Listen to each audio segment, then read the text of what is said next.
এবার বাংলাদেশি নাগরিকদের উপরে যেন চোখ পড়ল যুক্তরাষ্ট্রের। এখন থেকে আমেরিকার ভিসা পেতে যোগ্যতা থাকা সত্ত্বেও বাড়তি জামানত হিসেবে গুনতে হতে পারে ৫ থেকে $১৫,০০০, যা বাংলা টাকায় ৬ থেকে ১৮ লক্ষ টাকারও বেশি।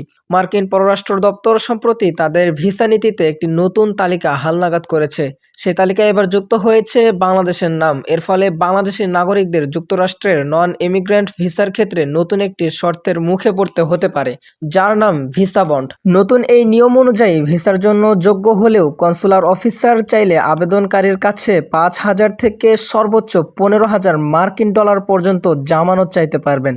আবেদনকারীর ভ্রমণের উদ্দেশ্যে আর্থিক অবস্থা ও ইন্টারভিউয়ের মূল্যায়নের উপর ভিত্তি করেই এই অর্থের পরিমাণ নির্ধারণ করা হবে। মার্কিন কর্তৃপক্ষ জানিয়েছে এই নিয়ম কার্যকর হবে ২১ জানুয়ারি থেকে। তবে সব আবেদনকারীর জন্য এটি বাধ্যতামূলক নয়।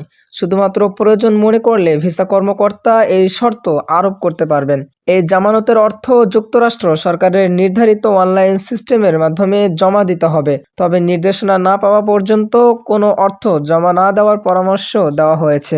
মার্কিন কর্তৃপক্ষের ভাষ্য অনুযায়ী এই ব্যবস্থার মূল লক্ষ্য হল ভিসা মেয়াদ শেষ হওয়ার পর যারা যুক্তরাষ্ট্রে অবৈধভাবে অবস্থান করেন তাদের নিরুৎসাহিত করা। যদি কেউ নির্ধারিত সময়ের মধ্যে যুক্তরাষ্ট্র ত্যাগ করেন অথবা ভিসা পেলেও ভ্রমণ না করেন কিংবা বিমানবন্দরে প্রবেশের অনুমতি না পান, সেক্ষেত্রে এই জামানতের টাকা ফেরত দেওয়া হবে। তবে কেউ যদি ভিসার সময়সীমা অতিক্রম করেন বা যুক্তরাষ্ট্রে গিয়ে স্ট্যাটাস পরিবর্তনের চেষ্টা করেন, তাহলে সে অর্থ বাজেয়াপ্ত হতে পারে।